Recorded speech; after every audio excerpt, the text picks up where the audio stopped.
So, hello guys, what's up? It's me again, Alicia ninyo. Nagbabalik muli para sa ating panibagong video. At ngayon nga po ay kasama ko si Boss Mike at ito nga pong si Tito Nyolo. Hello! Ngayon nga po, ay Titang Misi pala. Meron tayong pag-uusapan kasi natanggap na, na nakita nyo naman, ng isang fake news vlogger. Ito nga po sabpina ng NBI. Alam nyo, itong si Nyak Marshmallow. Ay, yung momo. Oo. Guys, lilinawin namin, hindi namin nilalait dito. Yung mga para lang mas madaling magets nila kung sino yung tinutukoy. Siyempre, kalait-lait naman talaga si Ngongo. Siya lang naman yung nilalait namin dito. Dahil deserve niya naman din kasi fake news peddler siya. So ngayon, nakita natin yung balita na natanggap niya na yung Sabina. Yung sabpina. Pero parang feeling unbothered eh. Nakita ko si Jack Argota na sabi niya, salamat NBI. Oo, pakipatay nga muna yan. Sabi niya, salamat NBI, na-receive ko na din yung ninyo, yung sabpina ninyo. Nagpasalamat. Nagpasalamat siya. So sa tingin nyo, Boss Mike, mukhang... yun? Pang niya lang sa sarili niya, pampalakas loob. Hindi, parang malakas yung loob niya. Ano kaya yung ibig sabihin? Alam mo, yan, kunyari lang yan, kunyari na nagpapalakas loob, pero NBI is NBI. At alam niya sa sarili niya na nagkamali siya doon. At hindi naman pupunta yung NBI kung wala kang nagawang pagkakamali. Mali-mali yung ginawa mo, falsification yun. At malaking fake news yun, with evidence yun. Malacanang mismo nagsabi na walang ganon. At St. Luke's, hindi pa hindi pa malinaw yan. Kung yung St. Luke's ang alam natin, ay magsasampa rin ng kaso. At saka kasi, ganito yan, ang hindi ordinaryong tao, yung kanilang pinake news. True. Presidente mismo ng Pilipinas. Tama. Na pinipilit nilang mapababa at ipalit yung lokal-lokang vice-presidente. Tama. Yan ang problema kasi, na sa pagiging desperado, para mapababa yung kinaiinisan nila, na hindi sila nabigyan ng pabor. O, di ba, sabi nga parang napanood ko nga yata yun na gusto niya yata mapansin siya dahil nilaban niya naman daw. Alam nyo, kung kayo ay may ilalaban na politiko o may susuportahan at nag-aantay kayo ng kapalit, kalimutan nyo na. Kasi ang pagsuporta sa isang kandidato na pinaniniwalaan natin na makakatulong sa bayan at sa mamayang Pilipino, taos sa puso yun. Walang kahit na isang guhit na inaantay tayong kapalit. Tama. Kasi kung mag-aantay ka ng kapalit, hindi yan bukal sa loob mo. Ano ba yung kapalit? Yung mga nagbablog dyan, si Kibuloy, anak ng Diyos. May kapalit ba yan? Siyempre meron yun. Siyempre. May naalala ako dyan dati binabanatan si Kibuloy, pero ngayon todo po rin Hindi, tumbukin mo na si Banat Bay nga Dati, binabanatan niya si Kibuloy, anak ng Diyos, anak ng Diyos, sugo ng Diyos, sugo ng Diyos. Pero nung nakakita na siguro ng pwedeng pakinabang kay Kibuloy, ayun, di sinamantala. So, naghihimod-bet sila ngayon, Boss Mike. Ay, naman, may nabalitaan din ako may binibenta na ni yung kanyang bahay sa Cavite ng almost 2.5 million. Panis, maliit. Maliit. Baka naman kaya binibenta dahil sa pagsama kila Kibuloy, baka naman lalaki na. Kasi kumikita na. Baka lang naman. Kasi baka lang naman. Kasi yung mga ganyan, yung mga yan, kita-kita naman natin na dati-rati mga haters, syempre nung naimbitahan, ayan na, nagbago na ang sistema. Nung nalagyan, naging Diyos na si Kibuloy. Ay, ito na nga, Boss Mike, diba, narinig natin na may nag-o-offer sa'yo ng 300,000. Grabe yun, Alam nyo, hindi nyo ako makukuha ng ganyan. Marami na akong tinanggihan. Alam nila Mima yan. Yes. Marami nang mga nag-offer sa akin. Bigay mo na lang sa akin. Kaya nga binigay ko na sa inyo Di ba? Binigay ko na nga sa inyo. Bahala na kayo dyan. Ayan, nagkalat yan. Di ba, Boss Mike? Oo. Alam nyo, sabi ko nga sa inyo, dapat, prinsipyo, mauna bago yung interest pansarili. Di ba? At saka, sabi ko nga, kung hindi mo gusto yung gagawin mo, mas yun, masakit sa damdamin na pinipilit mong gustuhin yung ayaw mo.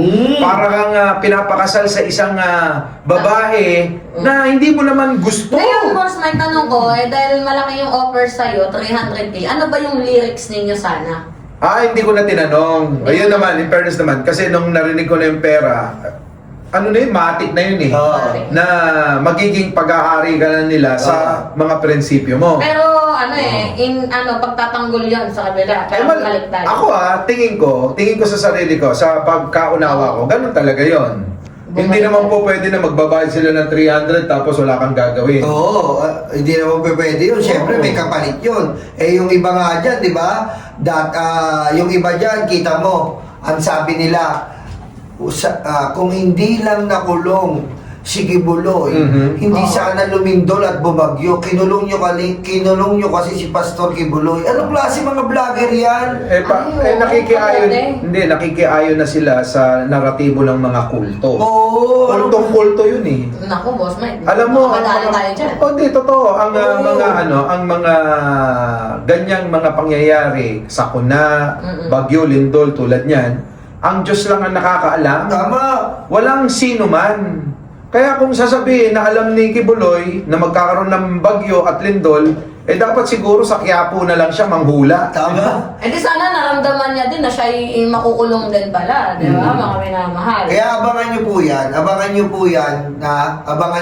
Hindi lang naman pala si Jack yung mas rehas din. Oo, abangan nyo po yan. Marami po paparating na ginawa nilang panluloko dito po sa kalusugan ng Pangulo. At yung NBI pa dyan. Wala pa po dyan yung mga ospital na nagsabi na sila ay walang nilalabas. Kasi ganyan naman po trabaho talaga nila. Ibig sabihin, pineke nila. Imposible naman na makakuha sila ng medical record. Saan naman nila nakuha yun? Oo. Siyempre, gawa-gawa. Pagburong video, gawa-gawa. Eto na Bagong naman. scandal, gawa-gawa. AI. Lahat na lang. AI na yung maniwala. Alam mo yan, may mga naniniwala dyan sa AI, mga ob-ob na talaga yan, mga minamahal. Kaya nga sinabi ko sa iyo, kung tatanggapin ko yung offer nila, malamang hindi Ganun ka na rin, boss Mike. Hindi ako mahihirapang magtanggol sa kanila. Oo. Lahat paniniwalaan nila eh. Oo. Pagka sinabi ko nga si Digong, siya ang sugo ni Lucifer, ang iniwalaan eh. Amen. Pag sinabi ko na si Lucifer ang totoong Diyos, paniniwalaan nila eh. Ganon sila katindi. Ganon. Ibig sabihin, sinasabi ninyo na yung mga DDS, bobo talaga. Totoo naman talaga. Napakadali maging vlogger ng DDS. Sobrang dali. Ay, kasi ako, nung inopera na ako, parang nahihirapan na akong, paano ko ipagtatanggol ang taong mahirap ipagtanggol? Pero sa inyo madali pala, kasi syempre, di ba, pag binigay niyo yung narrative, papaniwalaan agad. Di ba? Ganun pala. Ganun lang. Sabihin mo lang, ganito. Mga bobo naman yung mga DDS. Hindi katulad natin yan. If ever may lumabas, ididibag natin yan. If ever kung totoo, hindi. Nagsasaliksik pa tayo, nagre-research. Hindi kasi tayo mga minamahala, napansin ko sa ating mga vlogger, hindi tayo mahilig gumawa ng fake news. Kasi ang ginagawa natin, defense lang tayo sa ginagawa nilang fake news narrative. Kasi hindi tayo maunong gumawa ng fake news. Pero sila mga walang halang yung bituka nila Yung yung utak nila talagang walang mga konsensya Tapos tayo pa sasabihan nila, pinapakain niyo sa pamilya niyo? Oo, ito pinapakain namin sa pamilya namin. Yung talagang pinagpagura namin, hindi namin inaasa sa mga dumidila ng betlog na katulad niyo. Tita Missy, recently nga lang si Malutiktik. Diba? Nag-post. Kay Lauren. Kay Lauren. Tapos biglang inedit. Diba? Ano yun? Dapat yung mga ganyan, hindi nyo ini-edit. Bakit? Sukol. Sukol kayo. Huli. Tapos tayo pang sasabihan ng fake news. Ano bang fake news dito? Buhay ang presidente. Nakakapagtrabaho. Paano sasabihin yung agay buhay? Sinasabi pa rin ito ni Dancing Queen, si Badoy, may HIV. Mas mukha ka pang may HIV. Diba? alam ba ni Badoy kung ano ibig sabihin ng HIV? Baka naman nagsasalita siya, hindi niya alam yung HIV. Yung HIV, mga minamahal, hindi yan dapat kinakatakutan na. Yes. Dapat kapag meron ka, hindi ka nahihiya niyan. Yes. Pagamot mo yung sarili mo. Kasi yung mga tao, kasi bakit ba nagiging judges kayo? Instead na tulungan nyo nyo na lang na makapag-heal yung tao, pinapakalat nyo pa, ginagawa nyo pang masama yung ibig sabihin ng HIV. Eh, paano kung namana yan? Diba? Hindi ka naman nakipagbembangan, namana talaga yan. Alam mo, ganyan sila eh. Masyado sila mapanlait. Kala mo, perfecto. Eh, yung iba nga dyan, nagpatuli. Dito sa kaya dito nagpatuli sa labi. Hindi, sa totoo lang. Hindi siguro sila, hindi uso siguro ang salamin sa mga bahay nila. Kaya nga eh. Hindi nila nakikita yung mga itsura nila. Loren Badoy, manalamin ka naman. Teka na. Di ba? At saka yung mga grupo nyo, pag nasa SMNI kayo, tingnan nyo. Hindi nyo ba nakikita sa camera ninyo? Oo. Uy, boss, may gumagaya nga sa atin ngayon eh. Oo. Di ba? Diyos ko naman. Hindi nyo kami magagaya, wala kaming script. Hindi nyo kayang tapatan ang original. Oo. Wala kaming script. Dito, walang script dito. Oo. Kasi yung gagaya niya sa amin, tignan nyo. Mukhang basukin. Puta, ano ba yan? Kukuha kayo ng tagapagsalita, ngongo. Nasa katinuan pa ba kayo noon? Oo. Tapos ngayon may kaso pa. Oo. Kaya yung pinapakinggan yung vlogger, choppy, kaya utak nyo, garbol, choppy rin. Oo. Una mo man ang manya, no? Oo. Kaya sasabihin na naman yan, sabi na, marshmallow. Pero eto no, sabi ni Banat Bay, hindi tayo sasama sa mga tanso. Yeah. Di ba si Ngongo pinagtanggol si PBBM ng eleksyon? Oo. Bakit sinamahan mo? Oo. Sinama nyo? Yes. Ano sinasabi ko sa inyo? Kain. Pero ang sabi ni Nernya, joke lang daw yun. yung banat niya kay Mimimim, joke lang daw yun. Walang joke. Ano ba yan? Joke na nga yung mukha mo, tapos magjo-joke ka pa. Putik na yan, no?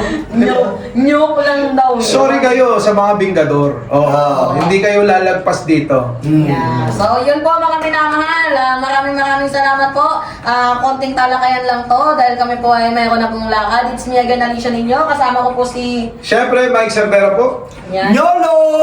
Thank you. Thank you mga kababayan.